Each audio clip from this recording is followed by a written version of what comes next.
Bonjour.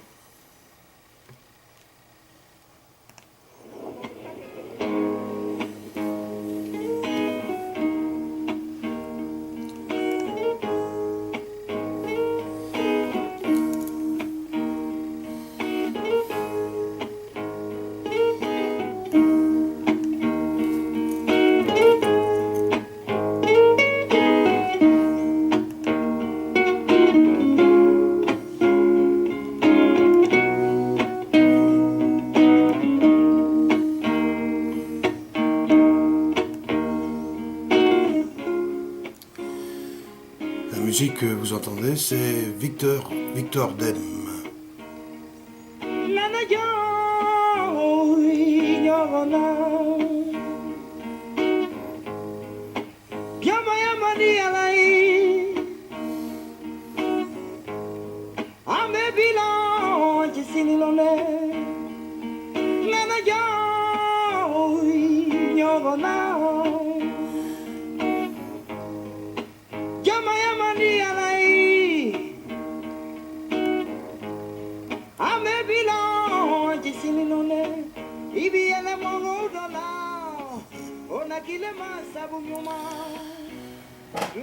Ambiance africaine, ce matin, lorsque je regarde par ma fenêtre, des flocons de neige tombaient, assez gros d'ailleurs, avec une lumière particulière qu'apporte la neige, cet éclairage par le sol, qui unit en fin de compte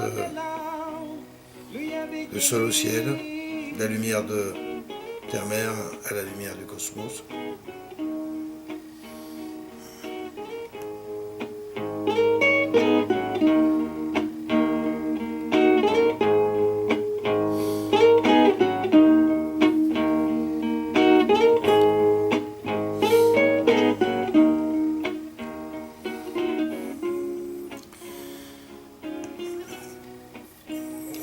J'avais le goût de revenir évidemment devant vous, mais devant cette caméra qui moi me sert beaucoup.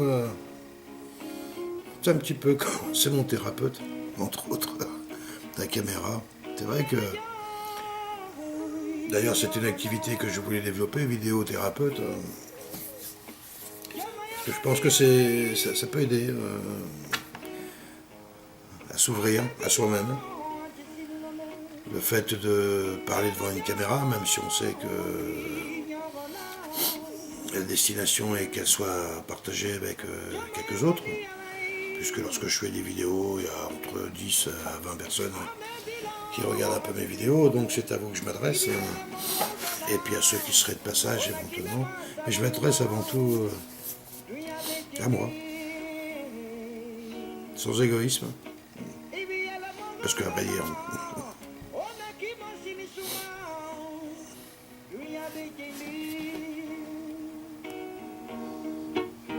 Baba Shangala Lomino, Baba Namuni Lao, do you have a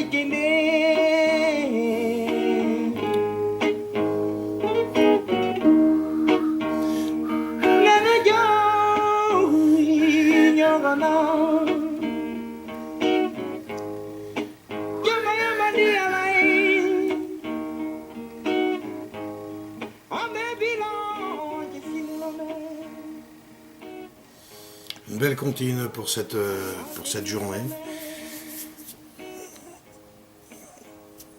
J'ai pas envie spécialement de parler de quelque chose, si ce n'est d'exprimer un peu mes ressentis de l'instant, du moment.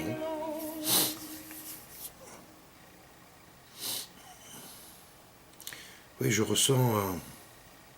alors, ce qu'on ressent, c'est soi, mais c'est soi aussi imbibé dans des énergies beaucoup plus vastes, qui ne nous appartiennent pas particulièrement. L'énergie de l'humain, l'énergie de l'environnement, l'énergie cosmique, toutes ces énergies. Et je ressens, disons, au sein de ma sphère, une sorte de stupéfaction et une désorientation. Pour ma part, je ne sais plus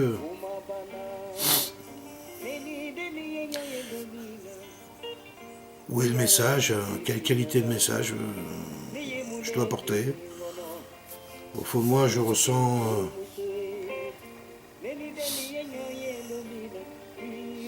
le goût de vouloir transmettre plus de sagesse, plus de sérénité par rapport au quotidien de la vie, par rapport à ces événements récents. Il y a eu l'événement et l'exploitation de l'événement, surtout, je pense, qui est encore plus spectaculaire que l'événement en soi. Quand je dis deux orientations, moi qui suis, certains le savent sûrement, un adepte du Facebook et qui commence aujourd'hui à se poser de vraies questions concernant cette plateforme.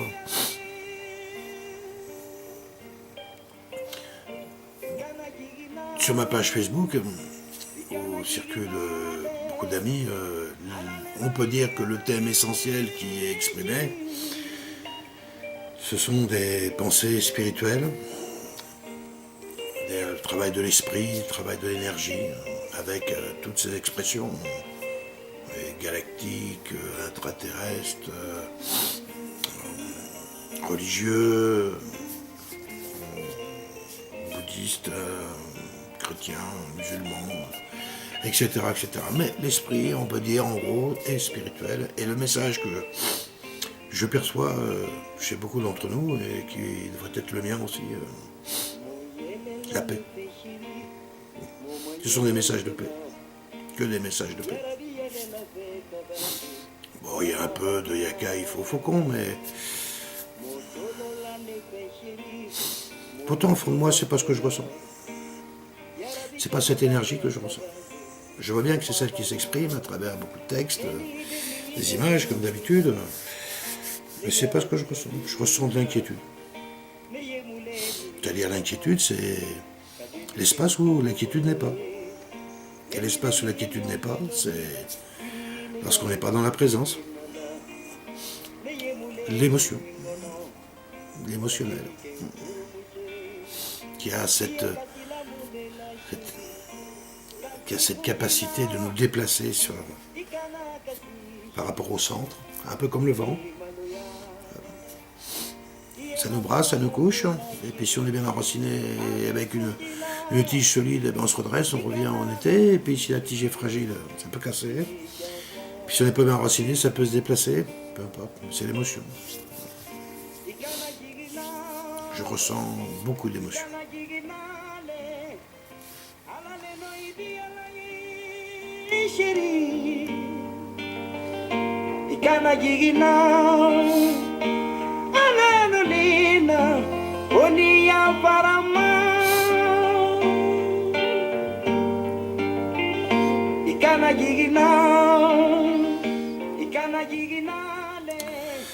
Oui, travaille tes émotions, Laurent. Je vis avec. Elles sont là, elles passent, elles repassent, elles se surpassent, elles ne trépassent pas encore. Oui, puis en même temps, non. Non. Je n'ai pas spécialement envie de travailler mes émotions. C'est présent, j'en suis conscient. C'est ce qui me pousse à vouloir essayer de m'exprimer sans avoir quelque chose à dire. Je pourrais essayer de me rendre intelligent, dire que une vision du monde, les méchants, les bons, tout ça, enfin tous ces trucs que chacun est capable de faire avec sa petite soupe, avec plus ou moins de talent, c'est vrai. Mais et en même temps, non. Je pense que c'est parce qu'on attend la communication. Alors, c'est quoi? Se prendre dans les bras les uns les autres et se promettre à jamais que nous serons toujours ensemble pour l'amour, la beauté, la joie. Ça, c'est une voix qui m'intéresserait un peu. Là.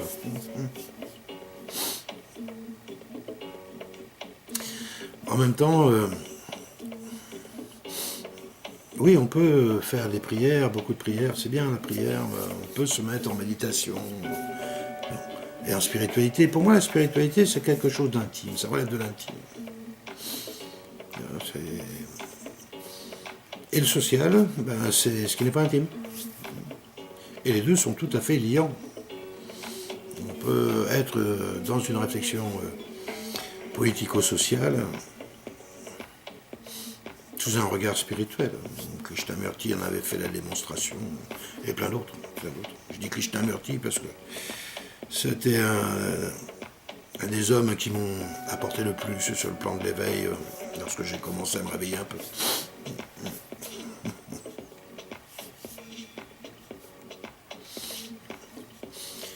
Oui, j'aimerais... Enfin, j'aimerais... Je vous parle toujours un peu au conditionnel alors que je suis dans l'expression présente. C'est une façon diplomatique peut-être de parler, possible. Mais bon, la diplomatie et le mensonge... Hein.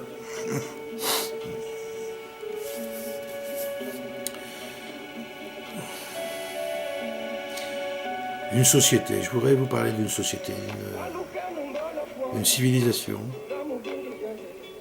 où l'argent n'existerait pas.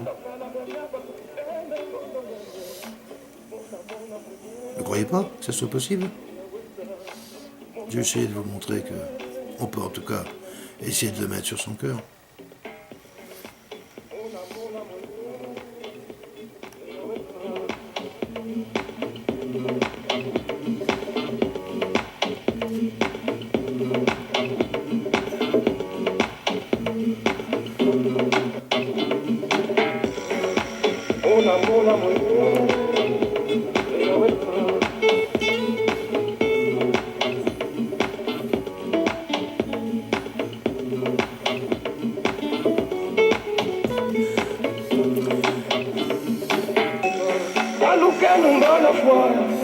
Comme dirait Dieudonné, c'est pas un spectacle de danse.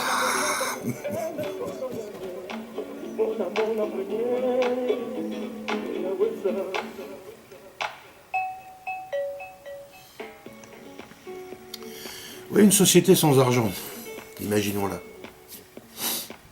Alors, évidemment, j'aimerais déjà, en préambule, déjà dire une chose, c'est que avant que les choses soient payantes, c'était gratuit. Eh oui. Le vivant était gratuit, totalement gratuit. Il l'est encore pour certains d'entre nous, sur Terre, sur cette planète. Mais le vivant est gratuit. Voilà. Le vivre ensemble, qui apparemment ne l'est pas. Mais le fait de vivre, à l'origine, c'était gratuit. Ça veut dire quoi, gratuit? Ça veut dire que la question ne se pose pas. Ça ne se pose pas en termes de propriété, en termes d'avoir. C'est je suis. Je suis vivant, je suis mort. C'est relativement simple. Alors, sans revenir en arrière, parce que c'est vrai que dès qu'on commence à faire des perspectives, sans argent, sans centrale nucléaire, il y a toujours cette image qui nous revient de vivre comme dans des temps anciens. En plus, il y a eu des temps anciens qui étaient certainement meilleurs et plus merveilleux que notre propre civilisation d'aujourd'hui. Je n'en doute pas, l'époque des Atlantes, de la Lémurie, et puis certainement d'autres civilisations qui ont existé de tout temps, puisque je fais partie de ces hommes qui ont du mal à adhérer à la théorie de Darwin.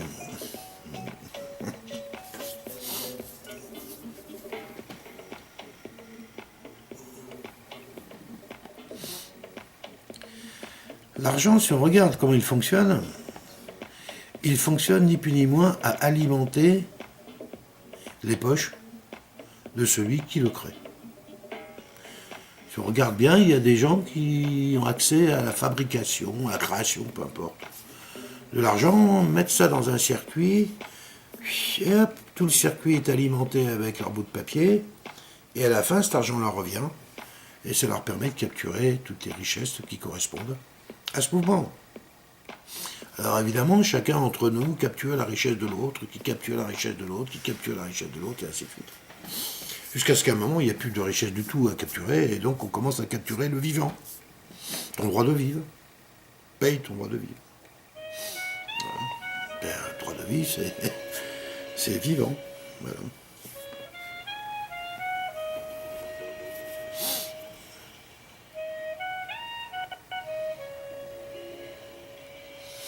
Si on est une civilisation où l'argent n'existe pas, cette façon de capter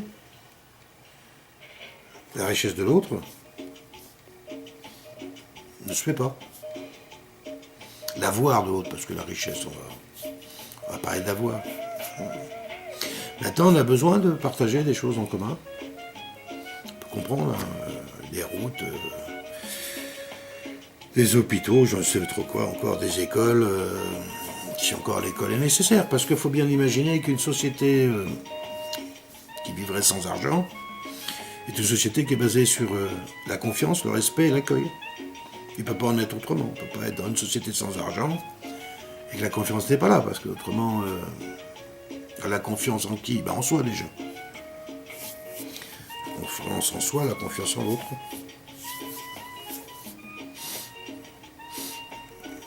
Je partage quelque chose avec toi et tu partages quelque chose avec moi. Maintenant, mesurons le partage.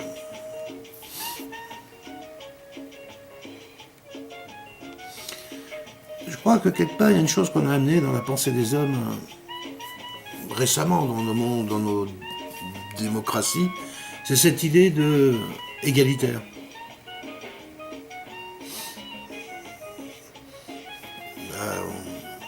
Et l'égalitaire force un autre concept qui est la majorité.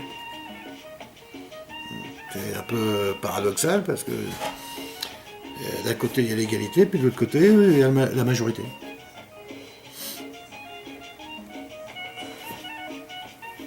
Dans une société où l'argent n'existe pas,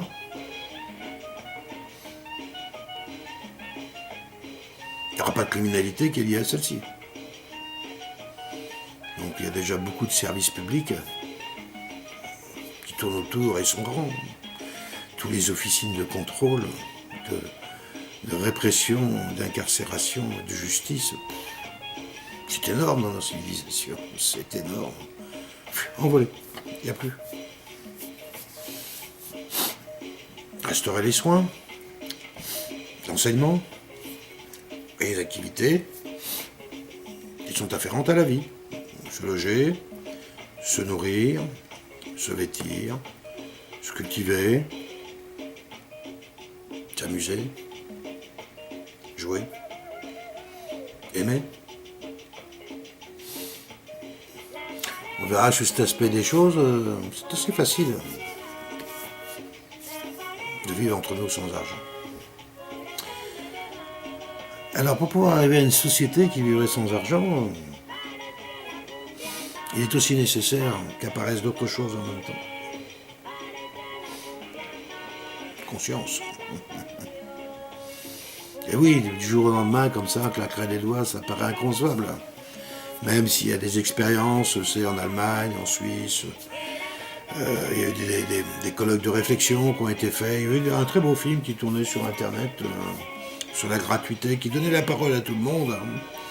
Donc surtout ceux qui étaient contre, ceux qui étaient pour, ceux qui étaient dubitatifs, et puis des propositions. Oui, vu dans un plan calme, à quelques-uns, on arrive à réfléchir à tout ça, et à se dire c'est possible, l'utopie.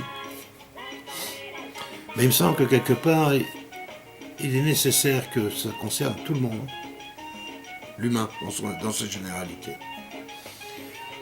Et qu'avant d'arriver à une société sans argent, parce que je tiens quand même, on ne veut pas de l'argent pour de l'argent, à part si, pour avoir empilé des billets, c'est ça, non? Des cartes en plastique, de l'or. Ah oui, de l'or, c'est vrai, j'ai oublié. Mais c'est pas de l'argent, c'est de l'or.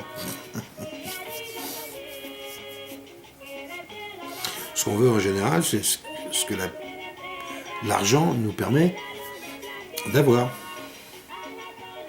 C'est ce qu'on désire. Et cet argent, théoriquement, comble ce désir. Alors déjà, vous voyez où je veux en venir, hein. Beaucoup de désirs, beaucoup de besoins qui seraient, lorsqu'on est plus conscient, qui viendraient à disparaître. Ah, bon, je prends une image qui ne plaira peut-être pas à tout le monde, mais il n'y a pas de méchanceté de ma part, c'est juste, je veux dire, l'achat réflexe d'une paire de chaussures lorsqu'on ne se sent pas bien. Bon, bah, toutes ces choses-là viendraient à disparaître, et c'est beaucoup, beaucoup. Ensuite, sans argent, il n'y aura aucune raison qu'on fabrique des machines qui ne durent pas longtemps, puisque il n'y aurait rien à gagner en termes d'argent, à en distribuer beaucoup, puisque de toute façon, on ne vous les paye pas. Donc, on ferait des machines qui durent, et on sait faire. Regardez le matériel professionnel des entreprises, et puis le matériel des particuliers. Il fut une époque, j'avais des photocopieurs chez moi, là, à la boîte. On avait des photocopieurs qui étaient capables de faire 15 millions de copies. Dans l'année. Aujourd'hui, là, je crois qu'il y a pas mal de photocopieurs qui sont réglés à 5000. Après, tout en panne. Enfin, photocopieur, imprimante, je me comprends. Juste pour donner... On sait faire des machines qui durent quasiment tout le temps. On a cette fameuse ampoule qui est toujours, je crois, dans une caserne américaine de pompiers, qui est une des premières ampoules au tungstène qui a été créée, et qui est allumée depuis donc l'origine des ampoules, je sais pas moi, c'est peut-être plus de 100 ans, quoi, 150 ans. Ça marche toujours. D'ailleurs, l'histoire des ampoules, il paraît que c'est consécutivement, justement, au fait d'un objet qui est né à durer dans tout le temps, qui a poussé les fabricants de ces ampoules à dire, bah oui, mais bon, si on fabrique des ampoules, et une fois qu'on aura équipé tout le monde, on n'a plus de travail. Et c'est légitime, ça se comprend tout ça. Ça se comprend. Donc ils ont fabriqué les ampoules qui durent un certain nombre d'heures. On voit bien qu'il y a marqué sur des boîtes 1000 heures, 5000 heures, 10 000 heures, donc on sait très bien faire. On peut marquer infini aussi. Ils ne savent pas facturer le prix pour ça. On pourrait se baser sur 100 ans d'ampoule et puis dire voilà, une ampoule ça vaut 1000 euros. Parce que c'est ce qu'ils veulent. De l'argent. Et puis lorsqu'on regarde en plus ce mouvement quand même de ce qu'on veut, cet argent et tout, c'est qu'à la fin, quelque part, il y a beaucoup de gens qui veulent de l'argent juste pour pouvoir satisfaire souvent des désirs ordinaires, des désirs de la vie, des nécessités de la vie, je disais. Et puis il y en a d'autres, conquérir, posséder, toujours plus, toujours plus, toujours plus. Et c'est eux qui instiguent ce grand mouvement.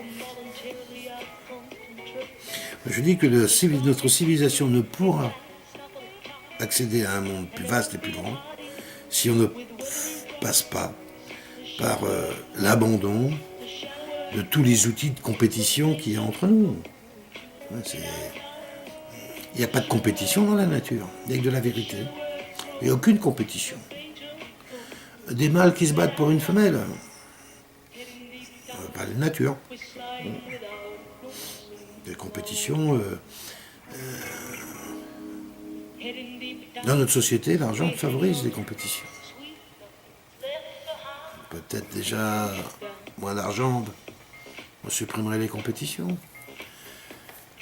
Et puis je reviens à une de mes marottes, qui est la télépathie.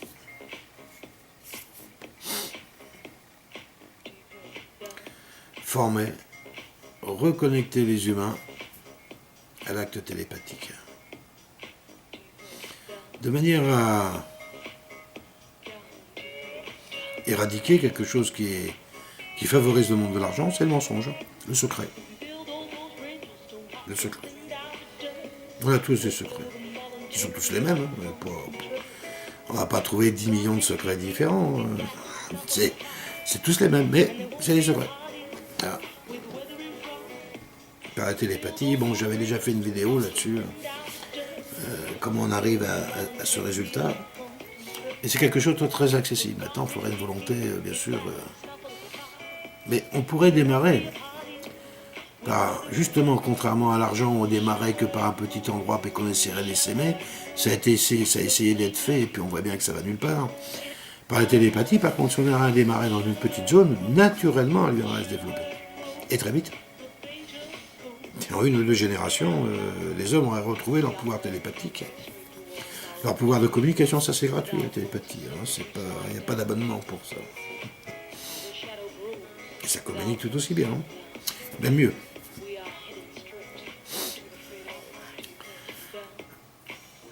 En ayant abandonné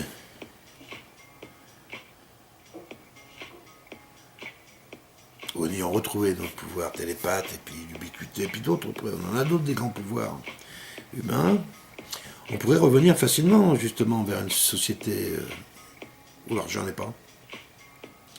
Aujourd'hui, on nous dit, oui, mais c'est là l'argent. Oui, d'accord, alors, quand on est des parents, puis qu'on parle à ses enfants, on leur dit quoi? On leur dit, tu vois, mon chéri, faut gagner de l'argent. Et pour ça, il faut que tu travailles, et si tu travailles, tu auras un salaire, patati, patata, patata. Or, le système fait la démonstration que quelque part, ce système-là est à ses limites, de plus en plus sélectif, élitiste, et concerne de moins en moins de gens. Il y a quoi? Je crois dans un pays comme la France, bon, il y a la moitié des gens qui ne travaillent pas. Bon, on comprend bien, les enfants, les retraités, et puis ceux qui ne peuvent pas, les chômeurs, bien sûr. Je sais pas, 3, 4, 5, 6 millions de chômeurs, je ne sais plus. C'est des chiffres de fou, quoi. Et donc, en gros, il reste peut-être 18, 20 millions de personnes. Et sur les 18, 20 millions de personnes, il y a certainement plus des 3 quarts, si c'est pas... Qui, si on disait on vous donne le salaire, vous n'avez pas au boulot, par contre vous pouvez aller dans vos associations, faire ce qui vous intéresse. Je suis à peu près sûr que 90% des gens arrêteraient ce qu'ils font et s'occuperaient de choses qui les intéressent. Oui, il y a des métiers intéressants, il est vrai. Enfin, il y a énormément de travail, du travail, hein, pas oublier l'étymologie de ce mot. Hein. Le travail, c'était un outil de torture. On va travailler quelqu'un, travailler au corps, le buriner dans le fond, enfin bref. Petit à petit, c'est devenu le langage courant pour exprimer... certainement que la première fois qu'on a exprimé le mot travail à travers une activité de quelqu'un, alors qu'on exprimait un mot torture, c'est qu'on en faisait l'assimilation. On disait, voilà, non, celui-là, il est au travail. Voilà. Et c'est devenu quelque chose comme si c'était une nécessité. Alors qu'on sait bien que c'est pas ça. La nécessité, c'est de vivre. Et le droit de vivre, c'est un droit. Et les droits, ça se paye pas, non? Si? Non. Pas une société de droit, ça s'achète pas, les droits. Hein? Comment ça, les lobbies? Mais non, mais bon, pensez donc. Oui, je crois, moi. Je pense sincèrement qu'il n'y a pas d'autre voie. On peut se débattre dans tous les sens. Oui, on peut très bien arriver, à travers les événements d'aujourd'hui, à calmer un peu le jeu. Et continuer quand même, parce que tout le truc avance. Hein, on va se donner le sentiment que ça arrive moins vite, mais ça arrive quand même. Alors on fait quoi? On fait quoi dans nos sociétés, là, si on doit remettre tout en cause, si on doit... Je sais pas, moi... allez... la grosse bagarre, on va bagarrer, comme dit mon ami. Et après, on continue. On libère plus de droits. Quel droit? La liberté de la presse, la liberté de, pas de la presse, enfin, je sais même plus d'ailleurs, d'expression. Alors j'ai dit que la liberté d'expression, c'est avec comme limite le mensonge. Voyons, soyons sérieux. La liberté pour qui? C'est toujours pour ceux qui ont les moyens d'y accéder. Je suis une minorité. Et cette minorité utilise ces axes de liberté pour corrompre les autres, pour les empêcher d'y accéder. Moi, je suis libre. L'argent favorise ça. Hein. Ce sorte d'élitisme qui te donne accès à une certaine liberté, qui n'est ni plus ni moins la capacité à mettre les autres au travail. C'est ce qu'on appelle la liberté. Mais arrêtez, il n'y a pas de liberté. Les hommes ne sont pas libres. Peut-être individuellement, quelques individus, mais collectivement, il n'y a pas de liberté. Par contre, ils veulent qu'on soit égaux. Alors, ils veulent qu'on soit égaux, mais dans la nature, il n'y a pas d'égalité. Et c'est quoi l'égalité entre une chatte et une petite souris? Hein, entre une rose et un lion? Il n'y a pas d'égalité. La vie, c'est la différence. Et l'amour, c'est cette capacité à accueillir toutes les différences. Alors bien sûr, de soi à soi et de soi vers les autres. Pourtant, dans nos civilisations, dans nos sociétés, on nous parle d'égalité.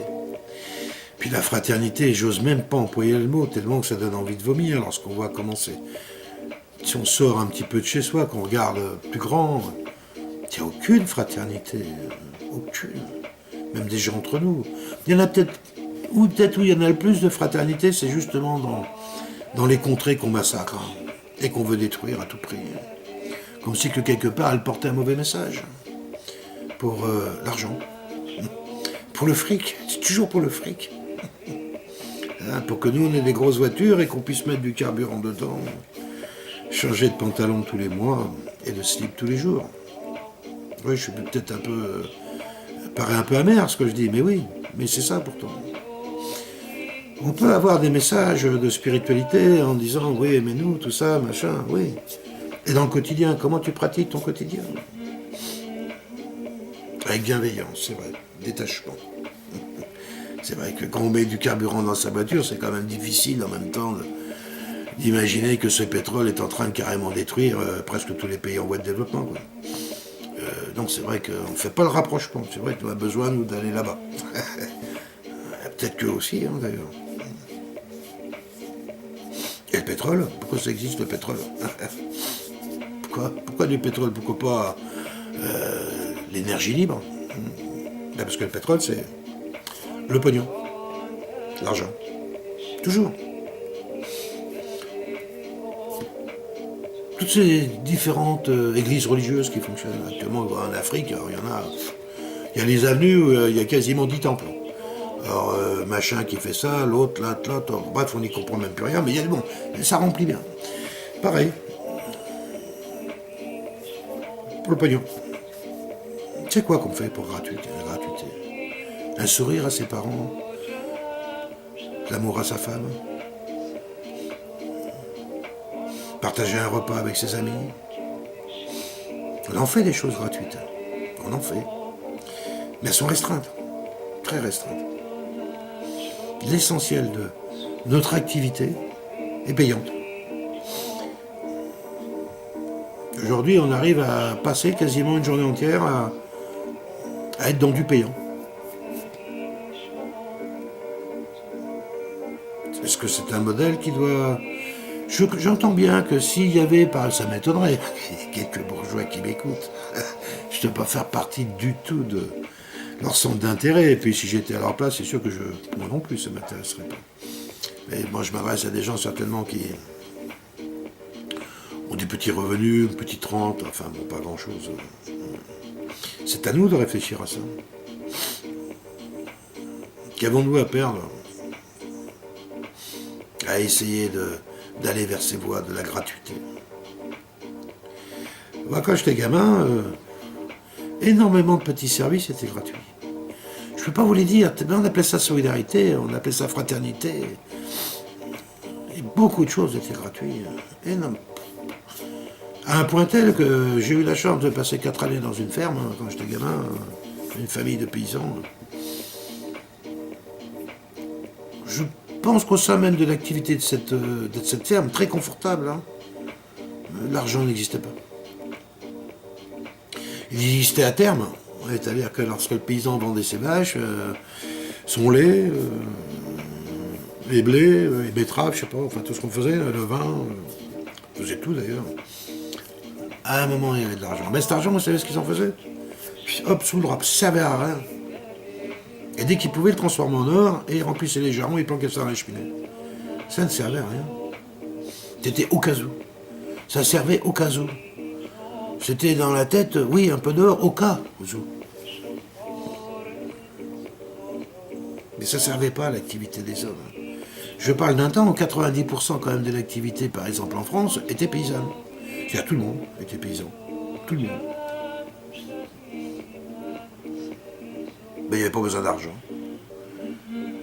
Ah, mais c'est vrai qu'aujourd'hui, avec l'industrie agricole, c'est marrant, ça a complètement changé. C'est plus que du pognon. Mais alors que ça, hein, puis du gros. Hein. Un agriculteur moderne, aujourd'hui, avec 200 hectares de céréales, passe plus de temps au crédit agricole, à la chasse, que sur son tracteur. Ah si, tracteur, ouais, 4 mois par an, ouais, désolé. Je ne veux pas, hein, c'est un plus gourmand que les autres, un plus malin, bref, qui s'est engouffré dans la voie FNSEA, tout ça, enfin bref, tous ces voyous. Oui, parce que pour moi, ce sont des voyous, j'ai fait des études agricoles. J'ai mes potes qui étaient lycéens avec moi, qui sont devenus les acteurs de ces filières.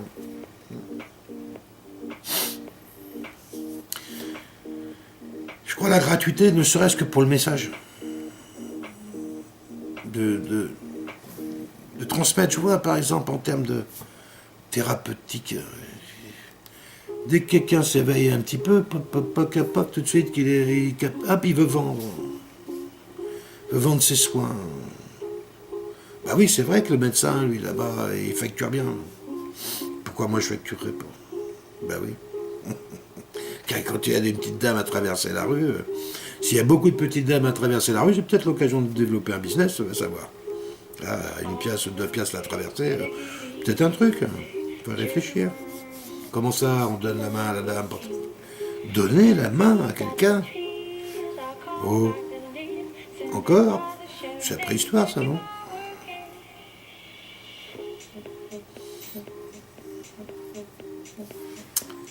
Un peu de musique.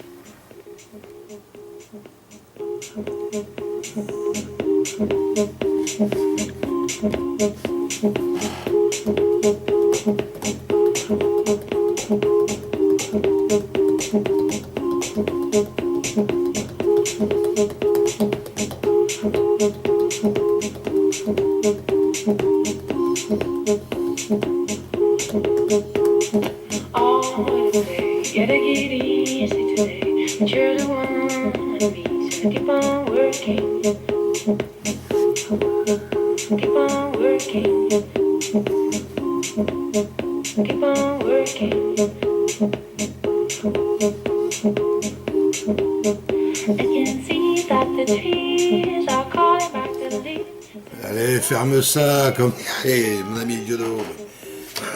T'es pour Bolchoï, là. J'adore cet humour, j'adore l'humour de cet homme. Je peux comprendre que ça gêne, mais j'aime cette façon, toujours en appui. Et il me fait rire. Ouais.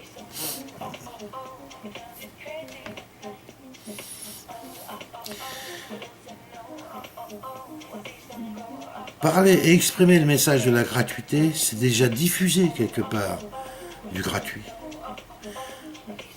Sortir de cette idée, oui, sur la spiritualité, si vous n'aimez pas l'argent, vous n'en aurez pas, d'accord? Eh bien, il y a énormément de gens qui adorent l'argent qu'on n'en pas du tout. Hein? Ouais, alors c'est parce que l'alignement, oui, Laurent, tu nous... Oui, j'entends bien, spirituellement, sur certains plans vastes, badada, pim pam poum. Oui, mais c'est pas vrai. Ce n'est pas vrai. Tous ceux qui affirment ça sont tous ceux qui ont réussi à avoir de l'argent. Et c'est évident qu'à un moment, quand tu en as, t'as galéré 10 ans en spiritualité pour arriver à gagner un peu ta croûte, t'as du mal à croire que... Hein? Non. Soigner. Ça va être gratuit, ça. Mais totalement gratuit. Bon, peut-être qu'après, si on met des machines, tout ça, vous voyez, d'accord. Mais rappelons-nous, dans la société telle que je vous la propose, une société éveillée, où les êtres humains sont télépathes, c'est-à-dire que le mensonge et le secret n'existent pas, je peux vous assurer que la maladie, elle aussi, n'existerait quasiment pas. Quasiment pas. Il n'y aurait plus quasiment pas d'hôpitaux.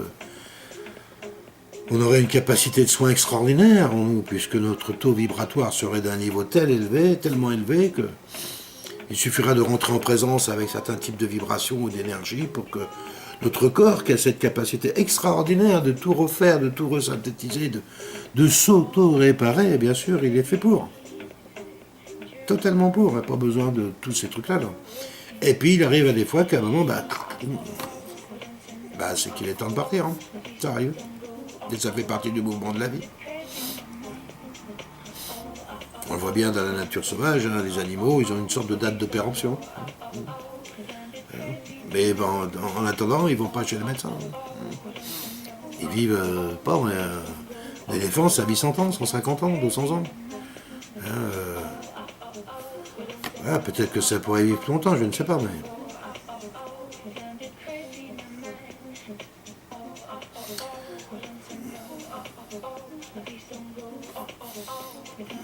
C'est vraiment l'hiver, hein, cette année.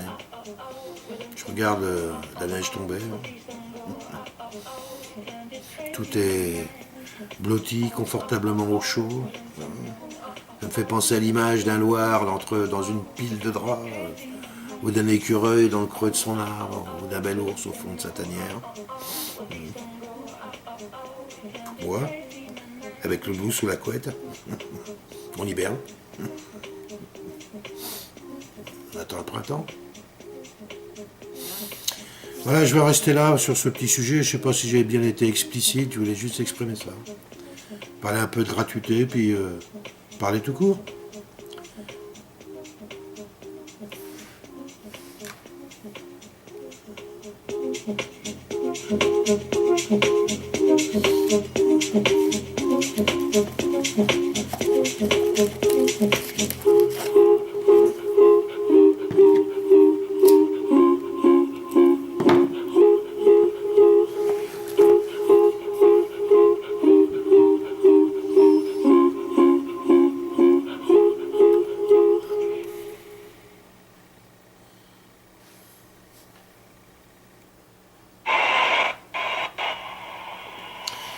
Je tenais quand même à préciser une chose, puisque j'ai eu l'occasion dans ma vie d'en avoir de l'argent. Plutôt beaucoup. Ben, j'en ai beaucoup donné. Mais beaucoup. Comme ça. Un irresponsable, dis-je. Totalement irresponsable. C'est pour ça que je ne suis pas devenu riche. Parce qu'à un moment, j'étais obligé d'arrêter de donner et de prendre plus fort. Et ça, je savais pas faire. C'est pas que j'aurais pas voulu, hein. Je savais pas faire. C'est pas moi. C'était pas moi.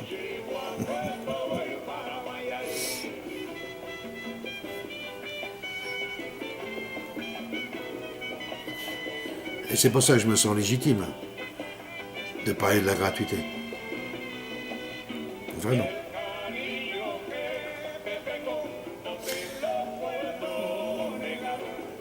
Bye bye mes amis. Je nous aime. Et puis, à bientôt. Un peu de musique sud-américaine.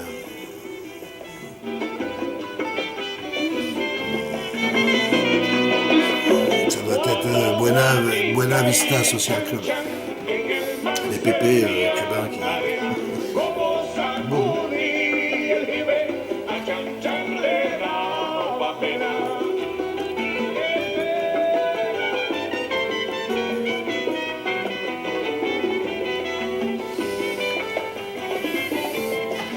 Bye bye.